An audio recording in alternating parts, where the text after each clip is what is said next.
I was ankle-deep in mulch with a trowel in one hand and a root ball in the other when the screech of golf cart tires made me stop mid-shovel.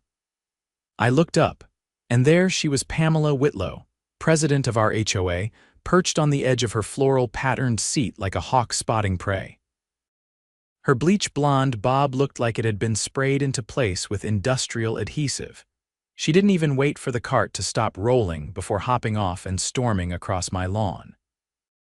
"Jeremiah Palmer, you know full well roses aren't on the approved list of front yard flora," she snapped, pointing at the modest row of rose bushes I just planted along the walkway. "They're not invasive. They're not even tall," I replied, standing up and brushing dirt off my jeans. "And they're roses, Pamela. It's not like I put in bamboo or some jungle monstrosity." "They weren't approved," she said, pulling out a clipboard like it was a badge. "Per Section 6, subsection B of the Greenwood Ridge HOA Landscaping Covenant, all front yard plantings must be pre-approved by the Architectural Committee. You didn't apply." I wiped my hands on a rag and crossed my arms. I didn't think I needed to apply to plant flowers. Pamela's lips curled into that smug, thin line she always wore when she thought she had someone cornered. "Well, now you know, you'll be receiving a fine $1,500. I laughed, thinking she was joking. She wasn't. She whipped out a printed notice and stuck it in my mailbox like it was a parking ticket, then turned on her heel and strutted back to her cart without another word. I stood there in disbelief as she sped off, her little dog yapping in the passenger seat like it was cheering her on. $1,500 for planting roses. That night, I sat at my kitchen table with the fine notice in front of me, fuming. I'd lived in this neighborhood for 6 years. I kept my lawn tidy, didn't throw loud parties, paid dues on time, and now I was supposed to cough up $1,500 because I didn't file a form. I picked up the phone and called my sister, Penelope Wallace. She answered on the second ring. "Hey, Jay. Everything all right? Pamela just fined me $1,500 for planting roses," I said. There was a pause, then Penelope laughed. "Oh no, she really doesn't know who I am, does she?" Penelope wasn't just my sister. She was the state funding compliance officer for community associations.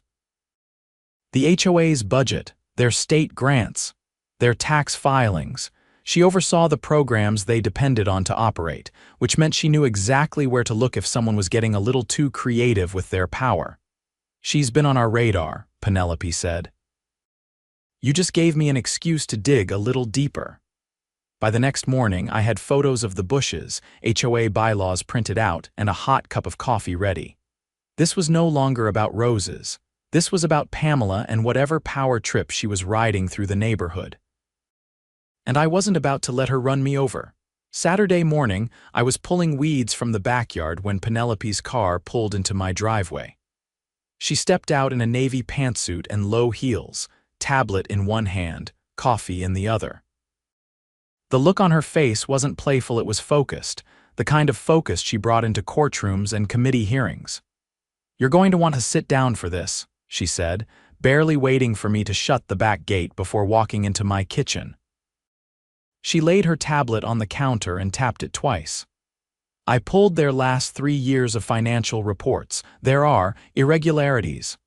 "What kind of irregularities?" "Misappropriated funds," she said, flipping through screens. "They applied for a state beautification grant 3 years in a row. Claimed they were planting native species in community spaces, maintaining walking trails, and installing energy-efficient lighting. But there are no records of any of those projects actually happening."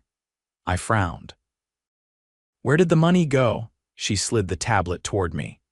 "According to their internal budget, which I got through a public records request, they spent nearly 70% of those funds on administrative stipends and strategic consulting." "Pamela," Penelope nodded. "And 2 other board members. They paid themselves. Almost $80,000 over 3 years, all under vague categories. That's fraud, Jay." I leaned against the counter, letting that sink in. "Can we report it?" "Oh, I already did. State Attorney's Office has an open file now." "But that's not all." She tapped again, bringing up a scanned letter. This is from last fall. The HOA sent a letter to the county zoning board claiming to represent unanimous homeowner support for a parcel annexation. They wanted to expand HOA jurisdiction to a neighboring strip of undeveloped land looks like it's being rezoned for commercial use. I squinted at the document. Why would they want that? Because they tried to write an easement into the annexation that would give them 20% of lease revenue from any business that sets up there. They'd have direct control over which businesses get approved. I blinked. Wait. They were going to collect rent from commercial tenants on land they don't even own. Penelope gave a sharp nod. They tried to present themselves as a community development intermediary to the county. It's shady as hell. If it had gone through, they'd be profiting off lease agreements without ever investing a dime. I ran a hand through my hair. So they're laundering grant money, writing fake letters of support, and trying to muscle their way into commercial real estate. And meanwhile, Pamela's driving around handing out fines for flowers like she's queen of suburbia, Penelope added. They think nobody's watching. But now they're on record with forged signatures and fraudulent financials. I looked at her. How do we hit them where it hurts? We take it public. But not just a town hall. We file a formal petition demanding a forensic audit and full board recall. And we get the neighbors on board. I raised an eyebrow. You think they'll listen? Penelope pulled out a printout of the HOA's bylaw amendment process. If we get signatures from 30% of homeowners, we can trigger a special vote. They can't block it. That afternoon, we started knocking on doors. First stop was the Morales family 2 streets down. Angela answered, her toddler clinging to her leg. Pamela fined us for leaving our garbage bins out for an extra hour, she said after hearing what we were doing. We paid it because we didn't want trouble. Penelope handed her a copy of the petition. You won't be alone anymore. We're organizing a recall vote and requesting a state audit. Everything they've been doing is about to come to light. Angela signed without hesitation. Next was Mr. Chen, a retired postal worker. He invited us into his garage where he kept every HOA notice he'd ever received, meticulously filed in dated folders. They fined me for painting my shutters eggshell instead of cream, he said, pulling out a laminated letter. I checked the official color palette afterward. Eggshell is on it, still made me pay, threatened property liens. Penelope scanned the letter. That's coercion, that's illegal. He signed 2 by sundown. We had 17 signatures. The next morning we had 34. It wasn't just about the fines anymore. It was about the constant fear, the threats, the way they made people feel small in their own homes. We weren't just collecting names, we were building momentum. On Monday, Penelope filed a formal complaint with the State Association Oversight Division. By Wednesday, the county zoning board had rescinded the annexation approval, citing evidence of procedural misrepresentation. The following Saturday, we held a community meeting on the front lawn of the Andersons' house, the only place big enough to fit everyone. We had folding chairs, printed packets, even a local news crew that Penelope quietly tipped off.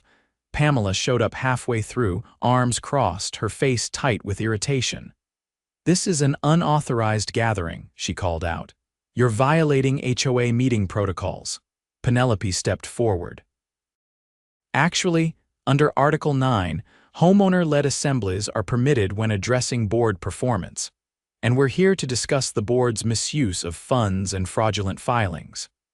Pamela opened her mouth, but Penelope cut her off with a printed copy of the state's investigation notice.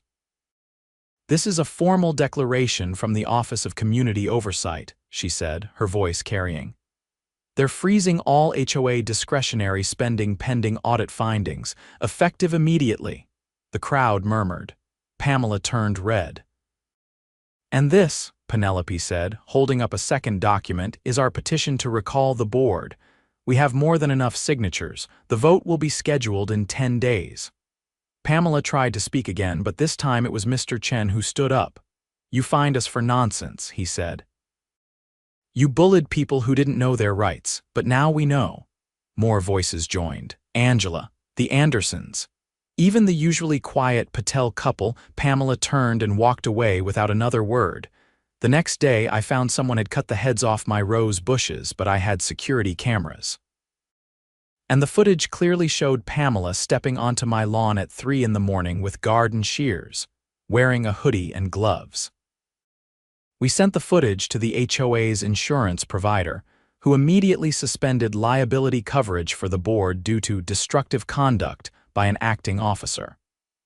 Penelope also forwarded the footage to the investigating attorney, who added property destruction and harassment to the growing list of charges. Pamela didn't show up for the recall vote. When the ballots were counted, the results weren't close. 92% of homeowners voted to remove the entire board. By the following week, a temporary committee had been appointed. Their first act: rescinding every fine issued over the past 12 months and refunding collected penalties. The roses didn't survive, but I replanted them. This time, the whole neighborhood helped. The new interim board met for the first time that Thursday evening in the community clubhouse, a beige stucco building that had spent the last year being used more as a stage for Pamela's power plays than for anything useful. Folding chairs were set in neat rows, and the turnout that night was the largest I'd seen since the neighborhood's founding barbecue 5 years ago. I sat near the front with Penelope, who wore a forest green blouse and black slacks, her tablet resting on her lap like a shield. Beside her, the newly elected finance chair, a retired CPA named Darlene McCready, stood at the head of the room. "We've reviewed the preliminary documents submitted by the former board," Darlene said, adjusting her glasses. "And we've found a number of unexplained withdrawals, all routed through an entity called Sycamore Strategies, LLC. A few neighbors looked around, murmuring. Penelope leaned toward me. "Sycamore doesn't exist in any state registry. It's a shell. Likely created to launder the grant money." I nodded slowly, realizing just how deep the rabbit hole went. A fake consulting company, fraudulent filings. And now we had proof. Darlene continued, "We've frozen all HOA accounts temporarily. The state auditor has approved a third-party forensic review. In the meantime, we'll be operating on a zero discretionary basis until we can identify where every cent went." Someone from the back raised a hand. "What about legal action?" That's when Penelope stood. Earlier today, the county DA's office issued subpoenas for all former board members.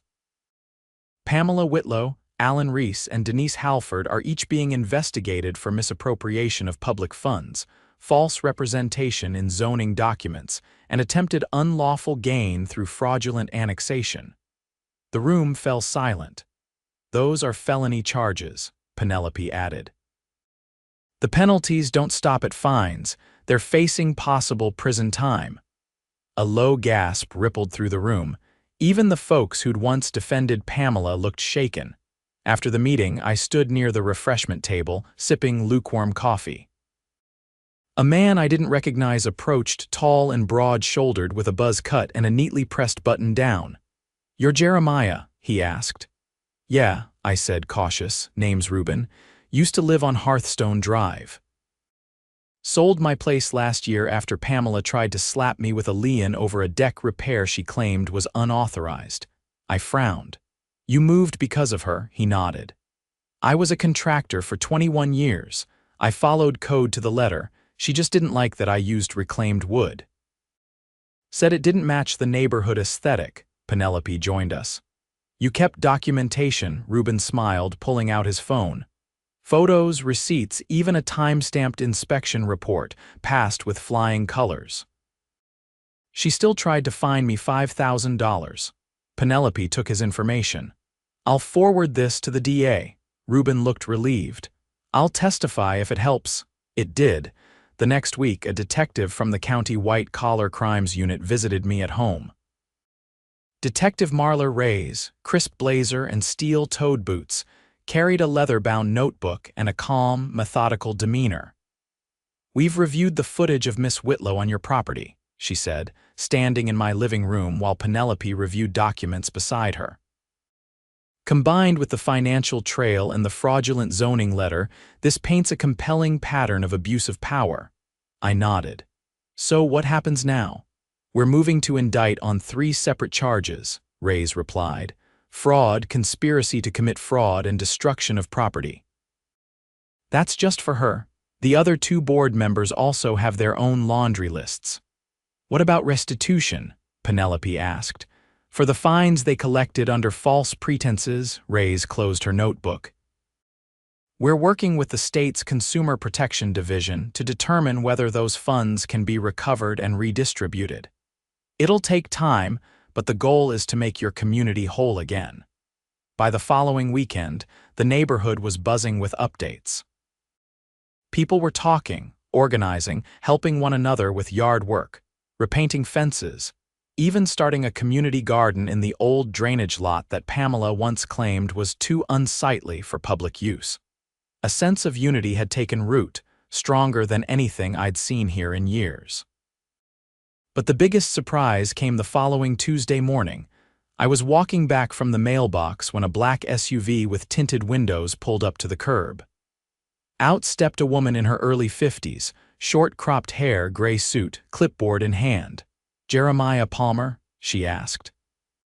That's me. She handed me a sealed envelope. You've been named as a material witness in a state-level fraud investigation. Your testimony will be requested at the preliminary hearing. My stomach flipped. When? Next month, you'll be contacted with the exact date. Thank you for your cooperation. She nodded and left just as quickly as she arrived. Inside the envelope was a formal summons and an attached summary of the charges. The state had taken over the case. Apparently, the amount of grant money funneled through the HOA exceeded $150,000, enough to trigger felony-level prosecution at the state level.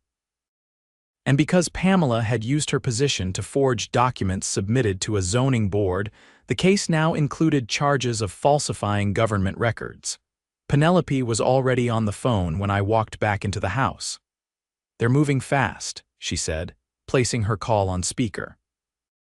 The AG's office is personally overseeing the investigation now. They contacted the zoning board, the grant issuers, even the insurance provider who pulled coverage after the vandalism. I sank into the couch, still holding the envelope. What's the end game? Penelope looked up from her notes. If convicted, Pamela could be looking at 10 years minimum. The others a little less, but still serious time, and the HOA will be placed under state supervision for at least 2 years. How does that work? They'll appoint a state monitor. All spending, fines, and board actions will be subject to oversight. No more secret votes, no more backroom deals. I looked out the window. A group of kids were riding their bikes down the street, laughing. Someone had set up a lemonade stand at the corner. It didn't feel like the same neighborhood anymore. It felt better. 2 weeks later, I testified at the preliminary hearing. The courtroom was small but packed. Pamela sat at the defense table, her expression tight, jaw clenched. Her once perfect hair hung limp, and the power suit she wore looked a size too big. I told the judge about the fine, the roses, the footage, the retaliation. Penelope supplied the grant records, zoning documents, and copies of the forged approval letter. Reuben and Mr. Chen both gave testimony too. By the time the hearing ended, the judge had set a trial date and denied bail for Pamela, citing risk of flight and potential for witness intimidation. The former board members were officially facing 9 charges between them, including embezzlement, document falsification, and retaliatory harassment.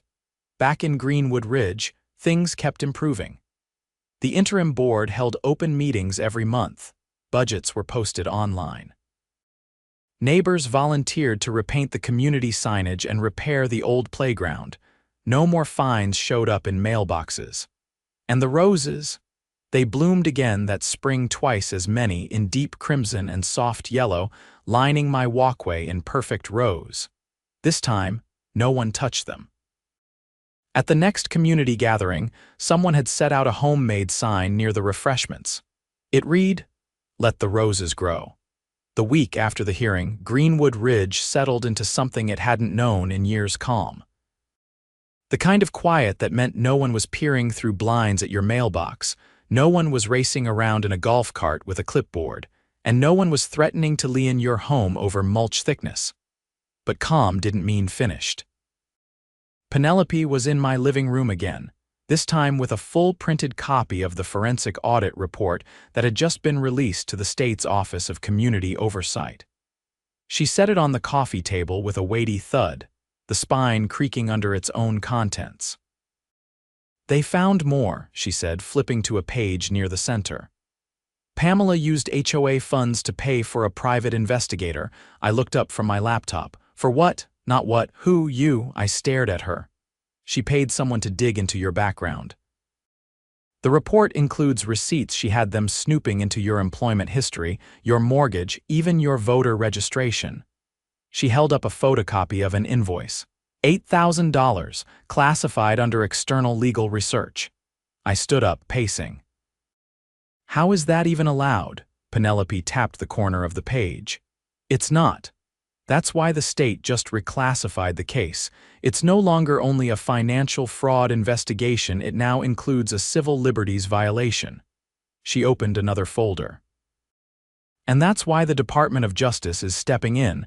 This just escalated to a federal level." I sat back down slowly. "You're serious?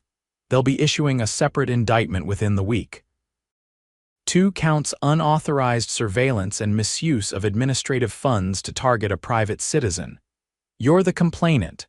I stared at the open folder, my name printed in bold at the top of the DOJ memo. "I just planted flowers." Penelope gave a dry chuckle. "And brought down a corrupt HOA in the process." The next few days were a whirlwind. A federal investigator visited my home, not a low-level field agent, but Special Investigator Carla Densmore from the Dodge Civil Rights Division.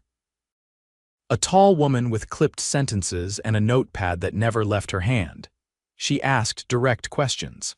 Had I ever received unexplained phone calls? Did I notice anyone following me before the fine? Were there any neighbors Pamela had pressured for information about me? I told her about the time my car had been keyed, weeks before the Rose fine. I'd chalked it up to random vandalism at the time, but now it was looking less random. Densmore took notes with a kind of quiet intensity that made you feel like every word mattered. She didn't say much, but what she did say stuck. You're not the only one she had followed. She left me with a card and a warning not to speak to the former board members if they tried to contact me. That same afternoon, 2 unmarked government vehicles pulled into Pamela's old driveway. She'd been living in her sister's house in the next county over since the recall. They left with boxes. The following week, the interim board held their final vote before the special election that would bring in a permanent group. I wasn't planning to run, but the others had different ideas.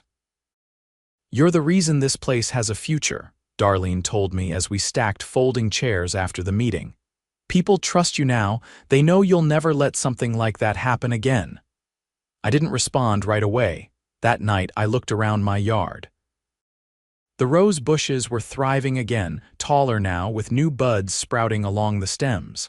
I'd planted a few blue irises behind them just to see if they'd take. They did. I walked inside and filled out the election form. The next morning, the mail brought something I hadn't expected: a letter from Pamela's attorney. It was a settlement offer. Penelope read it aloud while stirring her coffee. "In exchange for dropping all civil complaints, she's offering to pay you $12,000 in damages and issue a written apology." I leaned back. "Why now?" "Because the federal case is airtight," she said. "Her attorney knows a conviction is almost guaranteed. She's trying to mitigate the fallout. If you settle, it'll look like she's trying to make amends. It might soften sentencing."